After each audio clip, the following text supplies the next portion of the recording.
Hey guys, welcome back to our YouTube channel Login8, and in today's video I'm gonna guide you through how to screen record on Samsung phone. So first of all you would have to do is scroll down to your control panel. Now once you come here, if you don't see the option of screen recording, you'll see a small dash like icon on the control settings panel. Scroll down.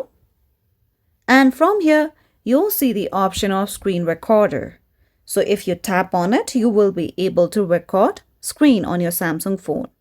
Now, if you long tap on screen recorder option, you will be led to this page. Now over here, you can simply modify your screen recording settings on your Samsung phone. If you scroll down below, you can see other various options as well. You can record sound along with it and also choose the video quality of the screen recording according to your preferences.